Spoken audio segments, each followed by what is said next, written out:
Hey, how you doing? This is Adam Post. Okay, here's what this University of Michigan law professor is so upset about. And she also wrote this article in Slate. They're starting to realize diversity, equity, and inclusion is going to come along with criminal charges of fraud. From Slate, a dangerous new Supreme Court case could open the door to prosecutions for DEI. And those are criminal prosecutions. Here's how this goes.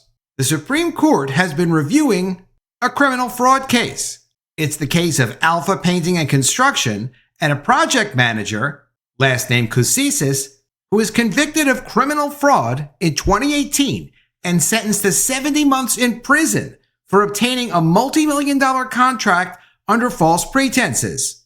A fascinating part of this story is that the false pretenses were for him to include diversity hire work as part of the contract. It was required in the contract. He agreed to do this in the contract. He didn't do this.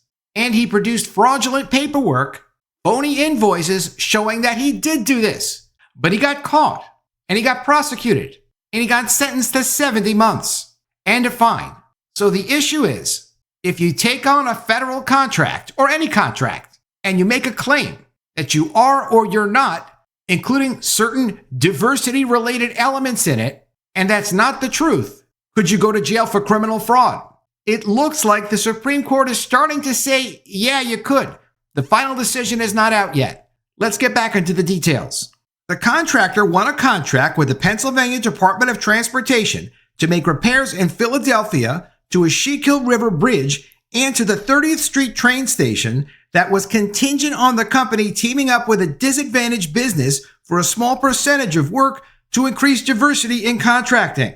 Now that's discriminatory. That should not be legally allowed. But it was legally allowed, and it was required in the contract, and the contractor claimed, yeah, I'm including this diversity element.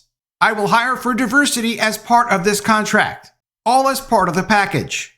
But according to court filings and the defendant's admissions, the minority contractor did not do any work on the projects or supply materials. The company submitted fake documentation to the government as part of the scheme, according to the filings. So he was guilty, but the Supreme Court agreed to look at this again, to say if you lie about diversity in a contract, that you do support DEI as a company or you don't support DEI, is that criminal fraud? The Supreme Court will decide. Coming from Slate, a dangerous new Supreme Court case could open the door to prosecutions for DEI.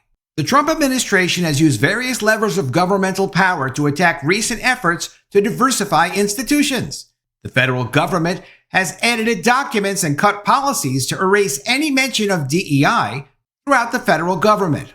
The Department of Education circulated a Dear Colleague letter that threatens schools that receive federal funding with the loss of federal funds if they maintain their DEI programs. The president also issued an executive order that threatened the federal funds of institutions that provide gender-affirming care for transgender people. The Department of Education canceled hundreds of millions of dollars in federal contracts with Columbia University, $400 million so far, with a lot more to come, and that's just at Columbia University, based on the administration's claim that Columbia has failed to combat campus anti-Semitism. The Department of Defense canceled policies that prohibited contractors from running segregated facilities and ended programs on cultural awareness. And that's just a partial list.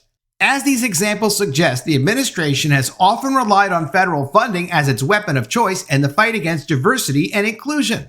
That's a powerful tool. Every major educational institution receives large amounts of federal funds, and threatening those funds exerts considerable coercive pressure over schools. The same is true for healthcare facilities, many of which rely on federal funds.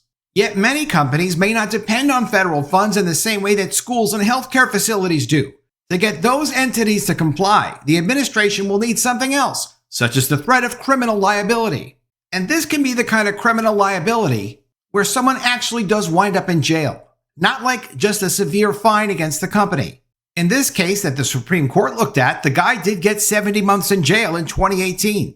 The new Attorney General, Pam Bondi, issued a memo on her first day ordering line prosecutors to look at the potential criminal investigation of companies and institutions with DEI policies, while the U.S. Attorney for the District of Columbia threatened Georgetown University over its use in teaching of DEI.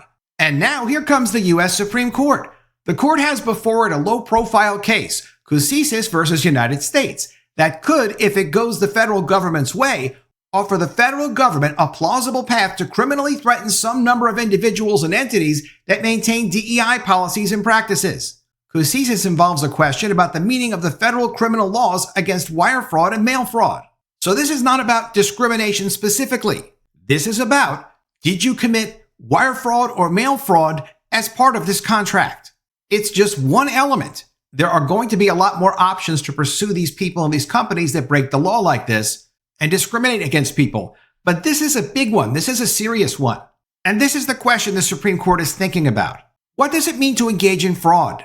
In this case called Kousisis, the allegation is that a contractor who partnered with the Pennsylvania Department of Transportation engaged in criminal fraud by misrepresenting that the contractor would subcontract with minority-owned businesses. The federal government says that's fraud, whereas the defendant says it's not fraud because that term in the contract, requiring subcontracts with minority-owned businesses, did not have any economic value. It didn't affect the price of the contract. I've done research on this case. I listened to the entire presentation at the Supreme Court of both sides and heard the questions from the Supreme Court justices. What comes out in this case is that, yeah, there is an economic value. The Department of Transportation was willing to pay more money if they could get their minority part in the contract. They understood that that's an extra condition that may require additional expense as part of the contract. So when the contractor took on the work and said, yes, we will comply with this, at least on a best efforts basis, that does not include making up fake paperwork to pretend that you actually complied with the contract, because you were not fairly competing against your competitors to get that contract. If you were setting out to do the contract and not include this extra part of it, not deliver the diversity hires as part of the contract, you should not have accepted money promising that you were going to do that and then just fraudulently pretended that you did do that. They could have hired someone else for less, or they could have hired someone for the same amount of money who could have either done what you did, not provide the services contracted, and then paid less, or they could have contracted with someone else who could provide the service, did have contacts with the minority people, or was able to figure out how to deliver that as requested by the contract. I don't believe in discriminatory contracts like that whatsoever. But this guy did break a fraud law. It wasn't civil fraud, it was criminal fraud, and he got 70 months in prison for it because he knowingly deceived the people he made the contract with. And here's where the law professor who loves DEI is starting to get upset. Imagine that the federal government prevails in Kousisis and can prosecute individuals and entities for allegedly making misrepresentations about contractual terms that do not affect the economic value of the contract, which they do affect the economic value of the contract. The contractor says, I did deliver the economic value. You contracted for me to do this painting, and I did do this painting. But he defrauded them with respect to the diversity element. And he did it criminally, unless the Supreme Court disagrees. She continues, also imagine that instead of a contract term that required a company to subcontract with minority-owned businesses, there's a contract term that requires the company not to have any DEI programs or engage in any DEI practices. The federal government could then threaten criminal liability against any entity that is represented in any agreement that they do not have certain DEI policies or practices based on whatever the Department of Justice deems to constitute such a program, which would nearly completely eliminate DEI in the workplace, which is our goal. We don't want discrimination in the workplace whatsoever. And this is a likely way we're going to get it. It's called accountability. If you treat people this way, if you discriminate against people, you should be held legally, criminally, civilly responsible in every possible legal way. The Trump administration has already taken a first step towards enabling the criminal prosecution of entities that continue to maintain DEI practices, at least those that receive federal funds or federal contracts. In an early executive order, the administration required every agency to include in every contract or grant award a term requiring the contracting party or grant recipient to agree that it's in compliance in all respects with federal anti-discrimination laws as the Trump administration understands them. And the Trump administration has repeatedly said it believes that federal anti-discrimination law prohibits DEI practices and policies rather than requires them. Anyone paying attention the last few months can clearly see the Trump administration is intent on dismantling DEI programs throughout the country. And no one should be doubting the administration's willingness to mine the depths of federal law to find any path to do so. If Kousisis allows the federal government to launch fraud prosecutions over contract terms with no economic value, we should expect the Trump administration to try to threaten, if not insinuate, criminal prosecutions as part of its fixation on getting rid of illegal, discriminatory, diversity, equity, and inclusion.